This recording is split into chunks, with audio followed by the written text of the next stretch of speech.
Deməli uşaqlar, bugün ismi başa salacağım sizə. Amma deməli bunun hamısını başa salmayacağım. Çox yəni iki yerə böləcəm. Ki həm o hissələri öyrənə bilək, həm də sonra birləşdirmək bizə rahat olsun. Deməli uşaqlar, isim rus dilində существительныйdir. Əşyanın adını bildirir. Kim, nə, hara suallarına cavab verir. Kim, nə, hara. Sizdə ama rus dilində ancaq кто, что. Bir də sizdə rus dilində heyvanlara кто deyilir, bizdə nə deyilir. Kim yox, nə. Deməli, isimlər, deməli, bu suallardan hər hansı birində cavab verilməlidir. Məsələn, kitab, dəftər, insan, sonra parta, stol, stul, kran, lövhə, bunlar hamısı nədir? İsimdir. Və uyğun da suallar verir. Məsələn, məktəb. Sual verin görüm. Hara. Baxın, məktəb sözünə həm hə, həm nə, həm də hara suallarını verə bilərik. Deməli, ona görə də diqqətli oluruq ki, eyni isim iki fərqli suallara cavab verə bilər. İnsan anlayışı bildirənlər, kim və nə, məkan bildirənlər, nə və hara suallarına cavab verir. То есть на русском, если человеческие слова, отвечать на вопрос кто, что. А если же место, тогда отвечать на вопрос что и sizdə hara yoxdur, kuda. Aydın oldu. Amma kuda sözünü tərcümə eləyəndə bizdə hara olmur, haraya olur. Ona görə bu где de olur, aysa olur. Yox, где hardadır. Ona görə bu tərcüməsi demək olar ki, yoxdur. Çünki bu sualı siz isimdə işlətmirsiniz. Aydındır. Siz onu narečiyada, yəni zərfdə işlədirsiniz. Demək, isimlərin bir sıra quruluşca 3 növü var. Quruluşca. 3 növ var. Sadə, prostoydur, düzəltmə, производный, mürəkkəb, sложный. Bütün nitq hissələri bu cür bölünür. Sadə məsələ, məktəb, kitab, dəftər, insan, lövhə, bunlar hamısı sadədir. Məktəbli, kitabxana, dəftərxana, sonra xastan xasiyyət, kəşf, kəşfiyyat. Bunlar nə oldu? Düzəltmə. Və yaxud da soyad bildirən sözlər var. Ona görə orada leksik şəkilləri öyrənirik. Həsən, Həsənli, Hüseyn, Hüseynli. Bunlar familiyadır. Cəfər, Cəfərova, Hüseyn, Hüseynzadə. Deməli, L üstü 4, ova, ov, ova, yev, yeva. Bunlar familiya yaradır, soyadı yaradır. Yəni, düzəltmə isimlər olur son olaraq. Sonra, deməli, orada qeyri-məhsuldar şəkilçilər var. Məsələn, milyoner, boksyor. Bunlar qeyri-məhsuldardır, yəni az-az işlənən şəkilçilərdir. Sonra mürəkkəb. Mürəkkəb isimlər isə o isimlərdir ki, orada ən azı 2 kök olur. Yəni, minimum tam 2 korен должно быть. Məsələn, kəklik, otu, dəvə, dabanı. Baxın, bizdə kök bu şəkildə göstərilir, leksik belə, qrammatik belə. Amma mən bu mövzunu ötürdüm sizdə. Çünki bu mövzunu bilmək üçün gərək biz deməli, nitq hissələrini kəsdirək üçün надо пройти, keçək. Ondan sonra biz bunları göstərək. Amma ən azından bilək ki, bizdə последовательность, yəni ardıcıllıq belə olur. Kök, leksik şəkilci, qrammatik. Amma sual verirsəniz ki, həmişə belə olur. Yox, həmişə elə olmur. Bəzən başqa cürdə ola bilər. Amma kök sözdə leksik şəkilci varsa, o düzəltmədir. Məsələn, baxın, məktəb, baxın, li, məktəbli. Bu düzəltmədir. Amma dəvə, dabanı, baxıram, dəvə bir korendir, dabanı bir korendir. Bax, belə. Bunlar fərqli düzəlir. Məsələn, dəvə-dabanı sözü birinci tərəfi ismin yelik halıdır, родители падеж. Но неодушевленным neopределенном formi, qeyri-müəyyəndir. Çünki orada şəkilçini görmürəm. Bu isə mənsubiyyət, принадлежное окончание. Bax, bunlar ikinci tərəfi mənsubə şəkilçi ilə düzələn mürəkkəb sözlərdir. Eyni sözün təkrarı da ola bilər. Onlar defislə yazılır. Ümumiyyətlə, mürəkkəb sözlər bitişik və defislə yazılır. Ayrı yazılmır. Çortçika ya da vmesте. Məsələn, kosa, kosa. Bax, bu eyni sözün təkrarıdır. Sonra a və ha. Bunlar bitişdiricidir. Соединяющие часть. Bunlar eyni sözü birləşdirir. Qaçat, qaç. Baxın, bir kök budur, bir kök budur. Bu da leksikdir, birləşdirir. Vur, ha, vur. Bir kök, bu da leksik. Соединяющая часть. Bitişdirici hissə. Birləşdirici hissə də deyə bilərik. Sonra uşaqlar, indi keçirik xüsusiyyətlərinə. Какие xarakteri есть? Birinci, konkret və mücərrəd olur. Konkret və mücərrəd. Deməli, konkret o isimlərdir ki, biz onları gözlə görə bilirik, əllə toxuna bilirik. Конкретные, одушевленные. Yəni, мы можем трогать и видеть. Başqa şeylər artırmırıq. Məsələn, bax, stol görürəm, şkaf görürəm, insan görürəm, eynək görürəm və toxuna da bilirəm, əl görə və toxuna bilirəm, marker görə və toxuna bilirəm. Bunlar oldu konkret.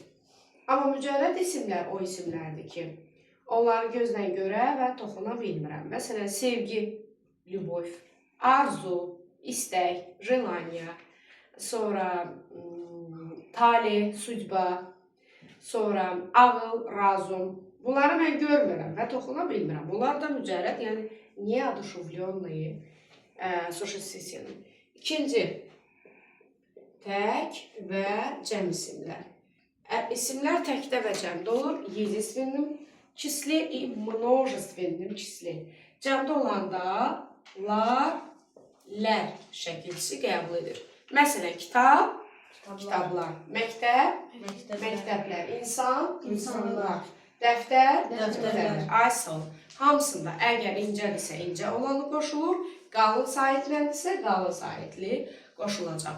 Rus və ingilis dillərində sayılardan sonra gələn isimlər cəm şəkilçisi qəbul edir, amma Azərbaycan dilində yox. На русском, на английском языке после числительные, если добавляют туда существительные, они принимают, они бывают во множественном числе. Mesela 5 kitap, 5 kitaplar. Azərbaycan dilində belədir. 5 kitab, 5 kitaplar. Amma Rus dilində 5 kniga, 5 knig. Düz dedim. Artıq o kökdən из корень изменяется. Amma təkdən cəmə düşür. Yəni единственным превращается в множественном числе. Deməli, tək və cəm isimlər. Sonra uşaqlar toplu isimlər. Toplu собирательные слова. Собирательные слова toplu isimlərdir. Onlar bir sözdən böyük bir kütləni bildirirlər. Xalq, alay, ordu, qoşun və s. Məsələn, люди, armiya və s. Bunlar təkdə və cəmdə olur. Əgər desəz ki, onlar cəm şəkilçisi qəbul edir, bəli. Məsələn, xalq, xalqlar, millət, millətlər ola bilər. İndi mən o toplu isimləri yazacağım bura.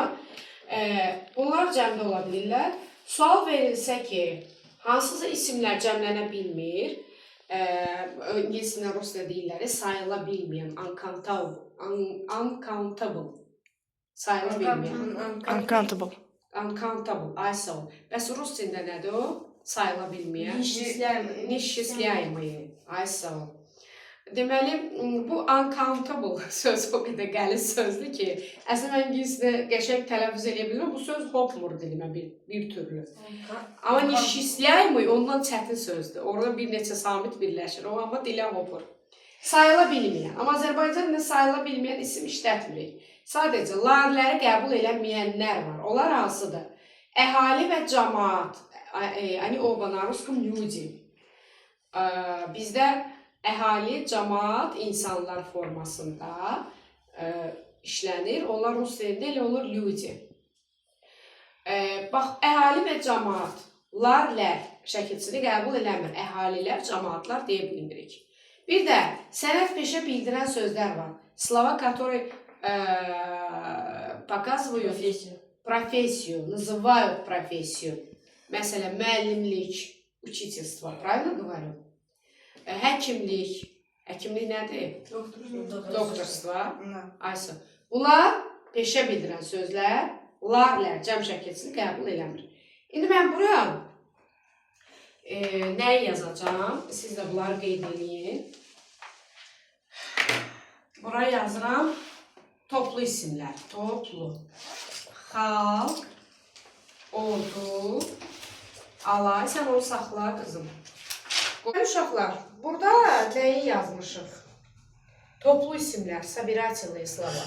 Xalq, narod, ordu, armiya, alay, qoşun. Bunlar da elə bilin ki, armiyadır. Sonra taqım da var, burada taqım. Onlar da eyni şeydir. Sadəcə elə bil ki, taqım balacasıdır da, içində azdır biraz. Alayda da azdır, amma ordu daha böyükdür, qoşun daha böyükdür. Sayı olaraq da, insan sayı olaraq, yəni insan daha çoxdur orada. Aydın oldu.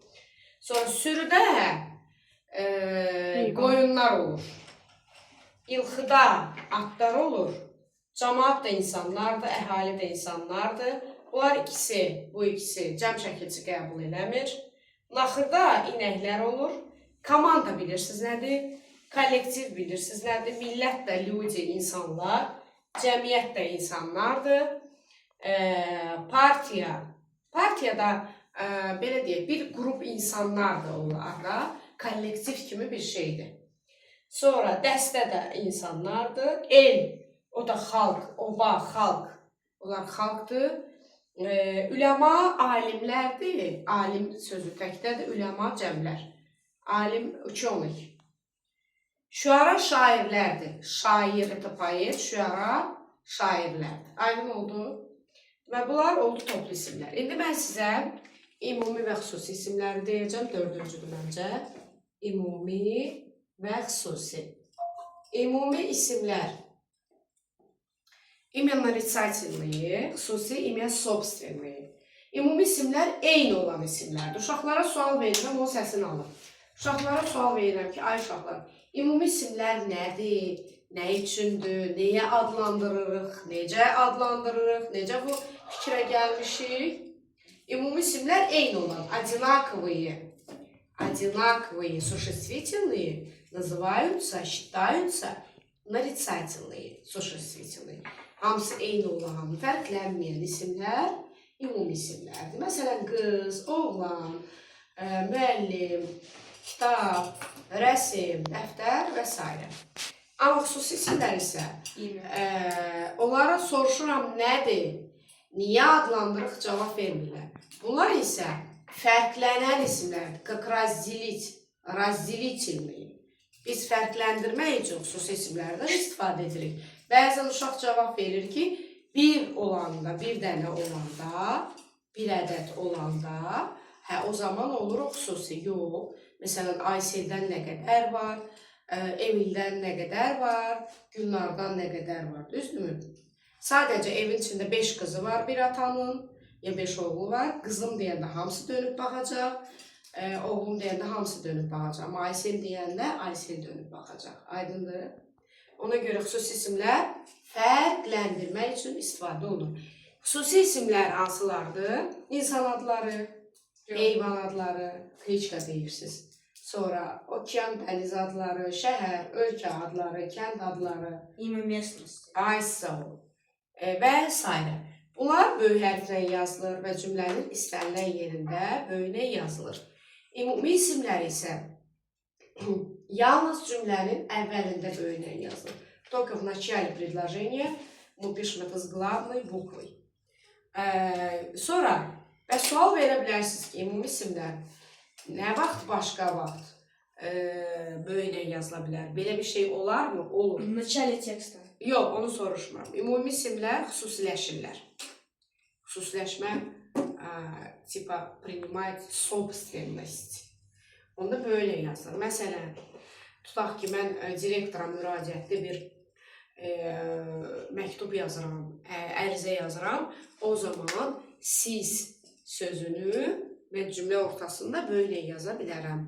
Və yaxud bizim şeirimiz var, orada vətən sözü, Abbas Səhhətin şeiridir. Vətən sözü böyüklə yazılır, stишок, это написано. Və yaxud da Qurani Kərimdə, religiozlu kniqa, orada yaradan Allahdır. Böyüklə yazılır, amma əslində Allah və yaradan sözləri kiçik hərflə yazılmalıdır. Yəni, bunlar xüsusiləşmədir, xüsusiləşdirilir. Və yaxud da belə bir şey də ola bilər. Günəş, ay, ulduz sözləri. Elə günəşlə aydan baxaq. Günəş, ay, əgər termin kimi işlənirsə, coğrafiyada, geografiya, onda böyüklə yazılır. Amma, məsələn, mən günəşə baxıram desəm, günəş balaca ilə yazılacaq. Mən aya baxıram, bu balaca ilə yazılacaq. Yox, tutaq ki, onlar termin kimi, məsələn, yer kürəsi günəşin ətrafında fırlanır, ayın ətrafında fırlanır desə, orada da yer kürəsi, zemnoy şar, düzdürmü? Və günəş və ay sözləri böyüklə yazacaq. Çünki orada coğrafi termin, geografический termin.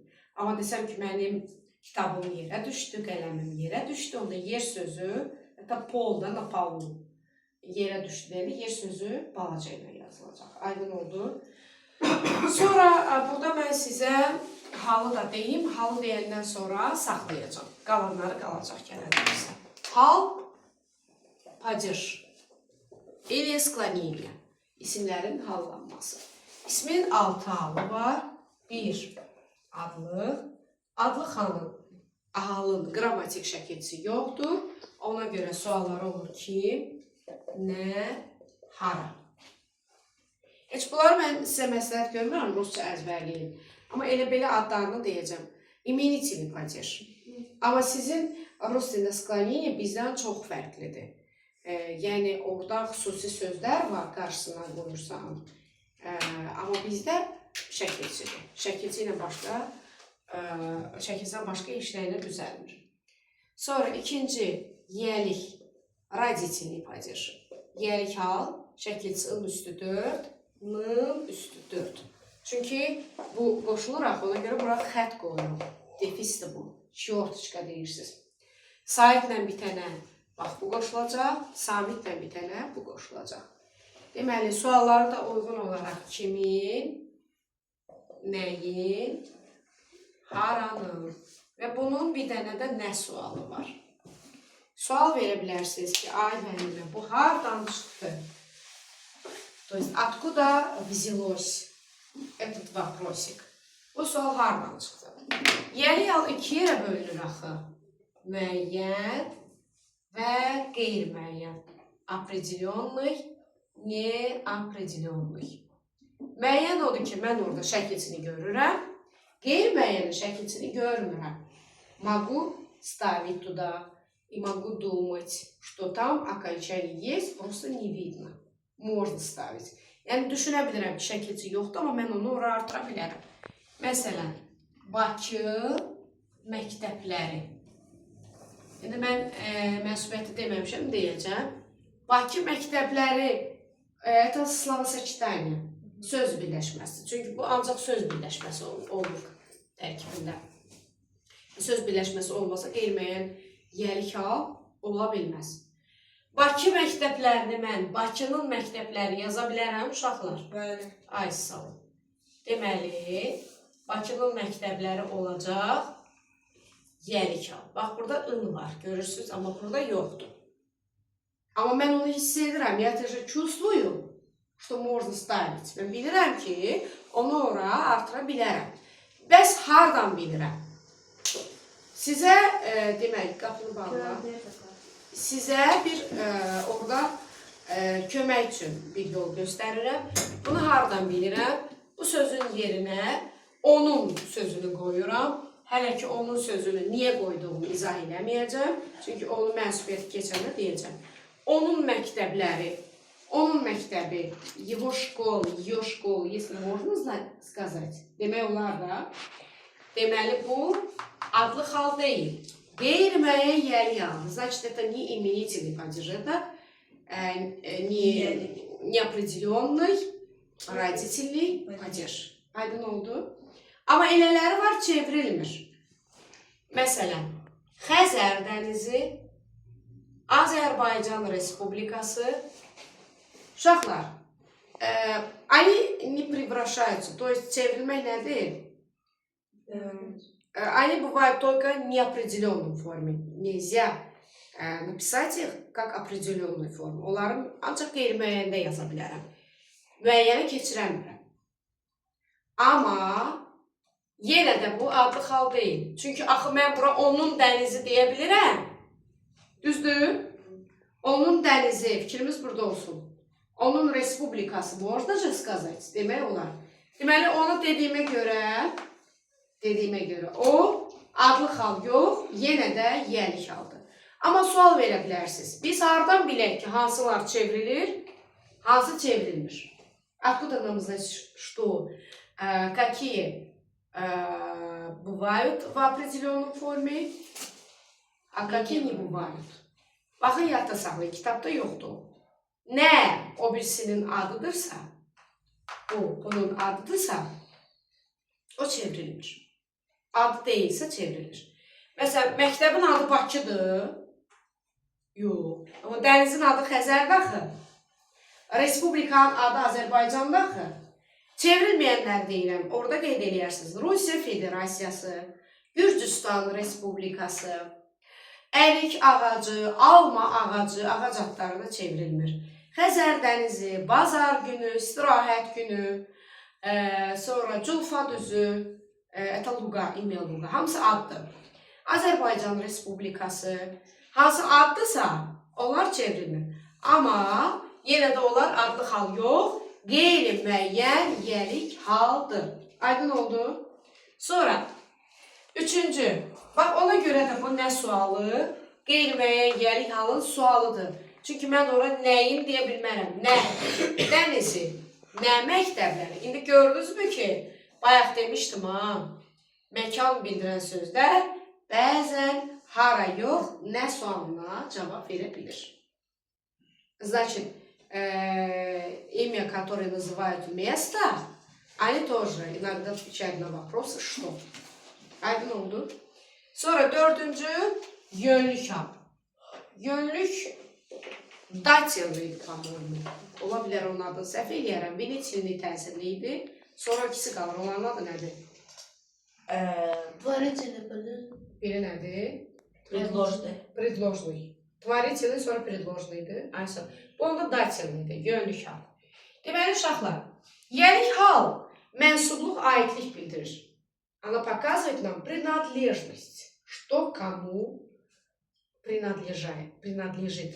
Nə, kimə, nəyə, kim kimə aiddir. Yönlü hal istiqamət bildirir. İstiqamət nədir o dildə? Направление. Направление показывает. O, A, Ə və ya, Yə. Baxın, hamısında 2 dənədir. Bu, saitlə bir dənə qoşulur. Axı, qlaslı rядом не могут же быть. Sait yanaşı olmaz.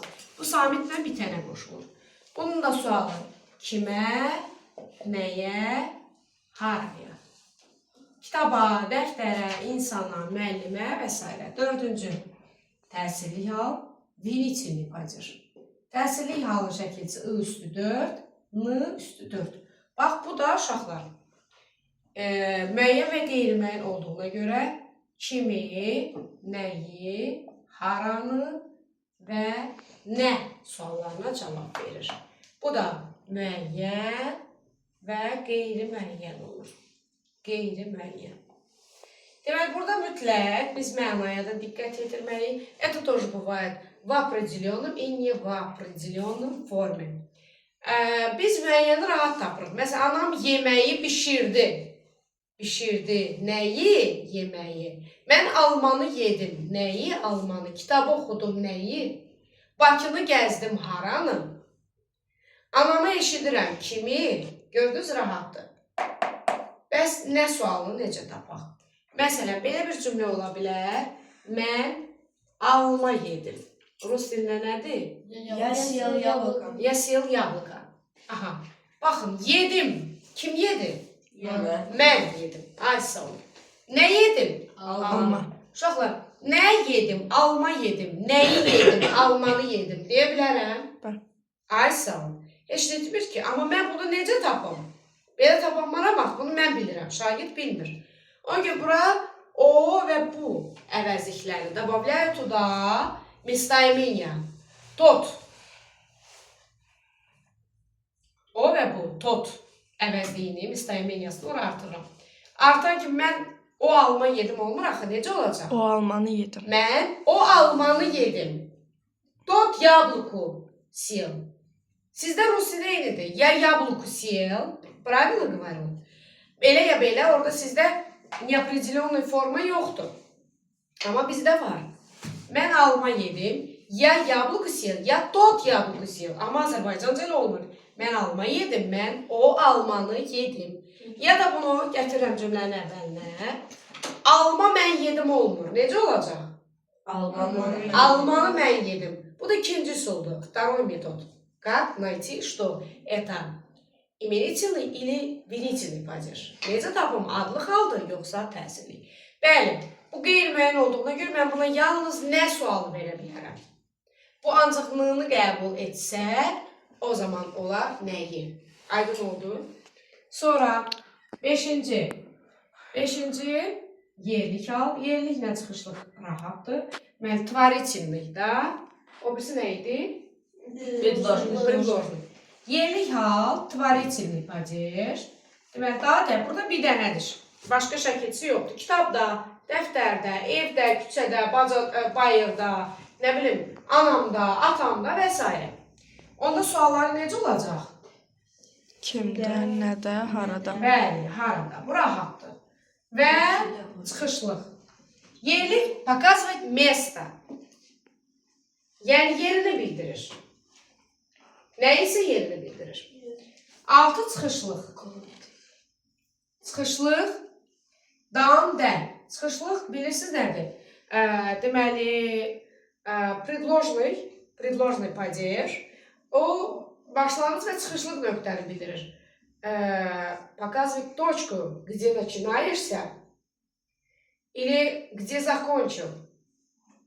Harada başlamısan, harada bitirmişsən. Məsələn, məktəbdən çıxada bilərəm. Düzdür? Məktəbdən çıxıram, düzdür? Məktəbdən harasa gedə bilərəm və yaxud da belə deyək. Məktəbdən elə çıxışlıq və başlanğıcı da çıxıram, gedirəm. Yaxud da harasa gedəsiyəm, amma onun başlanğıcı nöqtəsini qoyuram. Yəni, начальную точку вставляю tуда.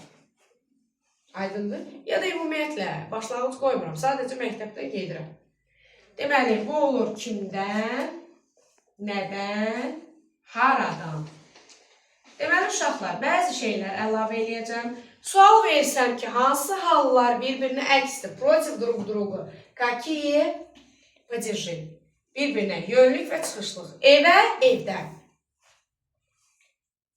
Evə, evdən. Rusca necə deyərəm onu? Из дома в дом. Ay, sağ ol. Sonra, desəm ki, hansı hal tələffüzdə fərqlənir? Какой падеж изменяется? Deməli, varpiyada, yəni transkripsiyada bu dan, dəndir.